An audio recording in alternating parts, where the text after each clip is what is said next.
Swayam Prabha. Digital India. Educated India.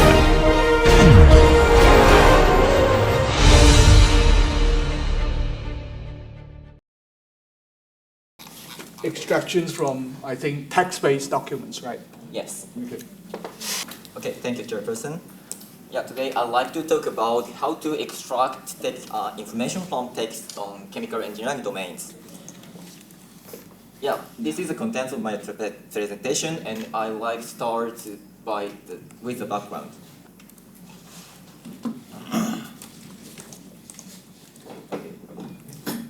Yeah, as you know, the physical models are widely utilized in the process industry, right?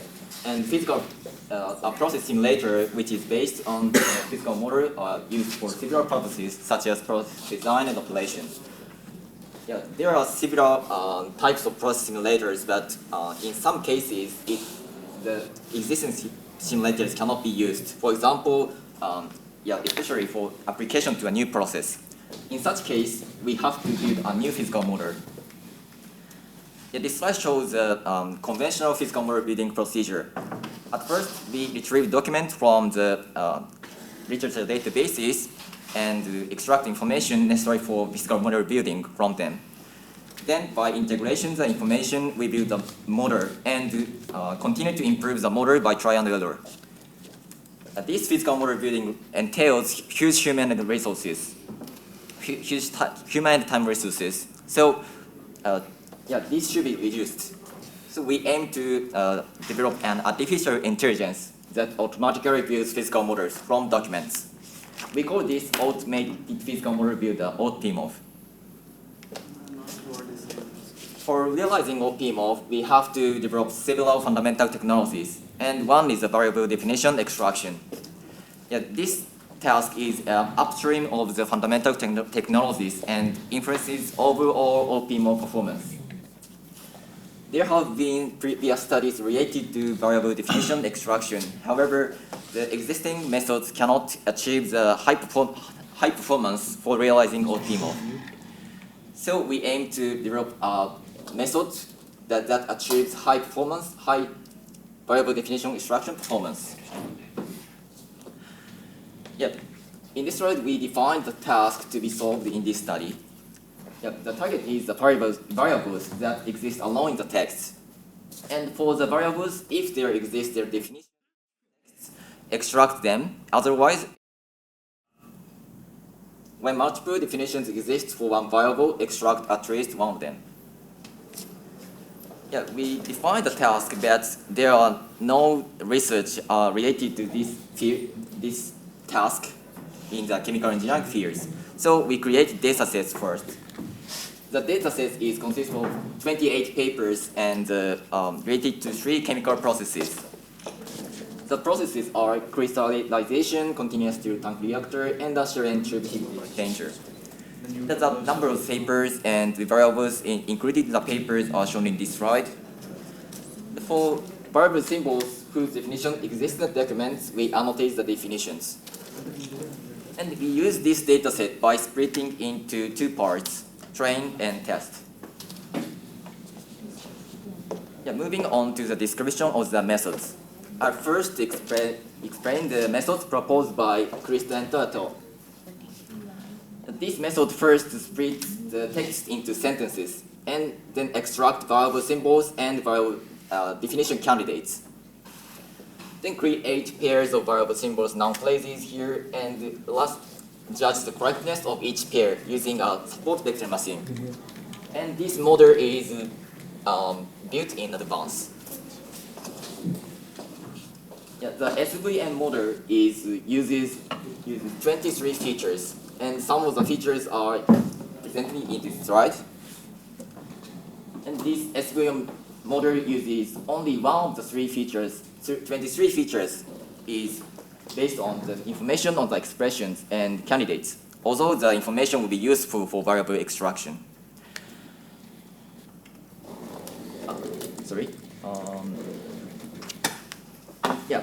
This method is widely used in previous studies because the performance of this method is relatively high among the previous studies. But yeah, this method uses only this information. So we focus on this information and propose a new method. Yeah, this is an overview of our proposed method. Yeah, the differences between the previous studies and our method is how to judge the correctness of each pair. Our method is mainly based on the information on symbols and definitions.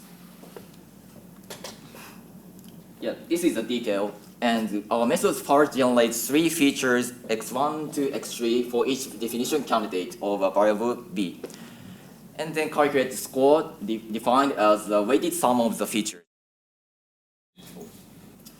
Third, we judge the method judges one or more candidates with the highest score that exceeds a threshold to be correct. Here, when more than one candidate is just to be correct, exclude candidates included in other candidates having the same head. What is the head? Yeah, the head is defined as here. The head is the word that determines the syntactic properties of a noun phrase. For example, if the two candidates, the temperature of the reactor and the temperature is just to be correct, the heads of them are the temperature. This is the same. So the latter one is included in the former one. So latter one is removed, and finally the former one, the temperature of reactor, is output. And yeah, I will describe the 3 features in order. First one, at first I describe the feature 1, x1. x1 represents the naturalness as definitions. Definition candidates are classified into 2 categories, natural and unnatural as definitions. For example, natural definition includes volumetric flow rate, heat capacity of water, and so on. On the other hand, the cooling water and the mass energy balance equations that are not used as definitions. So we can determine this feature by focusing on the head of each candidate. In this slide, the head are shown by using underline. And this slide shows how to create x1. Before creating x1, we need training phase. In the training phase, we extract definitions at first from documents. After extracting definition from documents, extract the heads and lemmatize the heads. The lemma is the base form of the word used when looked up in dictionaries. By this lemmatization, the plural forms are converted into singular forms. After that, by removing duplications, we can obtain set S1. This S1 is used for feature creation. In the feature creation phase, the definition candidate C is obtained at first, then the head of C is obtained and it is lemmatized. We call this lemmatized head H. If H is included in S1, X1 is 1, and otherwise X1 is 0.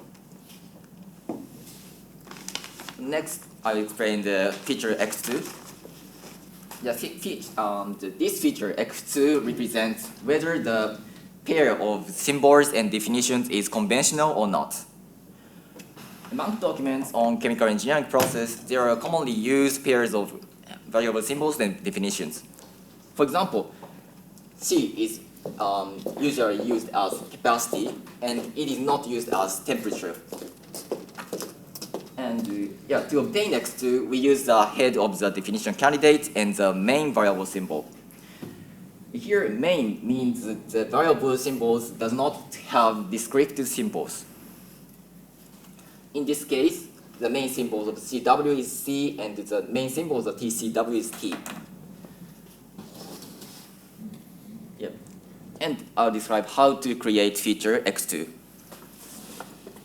In the training phase, as the same method in procedure X1, we first extract the definition from the documents and also extract the symbols. And for variable symbols, extract its main symbol, and for definition, extract and lemmatize its head. Then create pairs of main symbols and heads, and finally by removing duplications, obtain set as S2. In the feature creation phase, we first obtain variable symbol V and the definition candidate C. Then extract the main symbol of V and lemmatize C. Then obtain pair of main symbol and head P. If P is included in X2, X2 is 1, and otherwise X2 is 0. And finally, I define the feature X3. X3 is defined as the distance between symbols and definitions. Because variable symbols and definitions are usually located close to each other. However, this has one problem. The number of tokens is sometimes insufficient for correctly extracting definitions. This is the example, and here TJ is the jacket temperature. The jacket temperature is the correct definitions. And the number of tokens between the jacket temperature and TJ is 1. But on the other hand, the number of tokens between TJ and the inlet concentration is also 1. So the distance, that is the number of tokens, cannot distinguish these two. So to solve this problem, we introduce a specific expression. So when a specific expression exists between the variable symbol and definitions, the number of tokens becomes 0. So in this example, if the word is included in the specific expressions, the number of tokens between TJ and the jacket temperature becomes 0. So we can distinguish these two and can extract the correct definition. And how to create feature X3? In the training phase, we extract the symbols definitions at first, and then extract strings between variable symbols and definitions. After that, obtains the top n strings with the highest occurrence frequency. And the finally obtained set is called S3. In the feature creation phase, we extract variable symbols B and definition candidate C at first, and then extract the string between B and C. We call this string E. And if E is included in S3, D equals 0. Otherwise, D equals the number of tokens in D. And the feature X3 is calculated in this equation. And this equation is based on the previous study. Yeah. So then I'll explain about the experiments. So we defined the new task. So the evaluation matrix is, we also define the new evaluation matrix. The classification, the results for each variable can be classified into 5 types: TP, FP1, FP2, FN, and TN. For example, if the definition existed in the text and all the extracted definitions were correct, the result can be classified into TP, and the other cases are defined in this table. Using this type, we define the 3 evaluation metrics: precision, recall, and accuracy. Precision and recall are used for investigation methods characteristics, and the last, accuracy, is used for performance evaluation. And this is the experimental conditions. In the conventional method, we used 17 of 23 features, which achieved the best performance in the previous study. And the hyperparameters are the same with the previous study. In the proposed method, the parameters are determined as shown in this figure, this table, and this was determined through 3 experiments using the data sets of the CSTR process. In terms of the data set, we randomly divided each data set into train and test 10 times and compared the means of 10 evaluation metrics. And this is the results. Overall, the proposed method achieved higher accuracy than the conventional method in 2 data sets. And the proposed method achieves higher recall and lower precision than the conventional methods. Yeah, we discussed the results in terms of 2 viewpoints. First, why the performance of the dataset of the STH is lower than the others. And the second point, does the size of the training dataset affect the performance? in terms of the first point, we focused on the noun phrase extraction performance. We use the existing natural language processing tool for extracting noun phrases. But the performance is not complete. So here we define the recall max, which is defined by the numbers variable symbols whose correct definitions are extracted as definition candidates over the numbers variable symbols whose definitions exist in the text. Recall max represents the maximum achievable value of recall. And for each dataset, we call this recall max and obtain this table. So, as shown here, the SDHE is the recall max of this is lowest. And variable extraction performance was low because of this reason. And in terms of second point, the number of papers used for training, as the number of papers used for training increases, the conventional method, the performance of the conventional method increases. On the other hand, the proposed method does not change. This means that the proposed method achieves higher accuracy with a small dataset, but the conventional method requires a larger dataset to achieve higher accuracy. And this is a conclusion. This is a summary, and we in future work will improve noun phrase extraction performance, and we will develop methods for tuning the parameters automatically. Thank you for attention. Questions? Hi, thank you for the very interesting talk and very interesting work.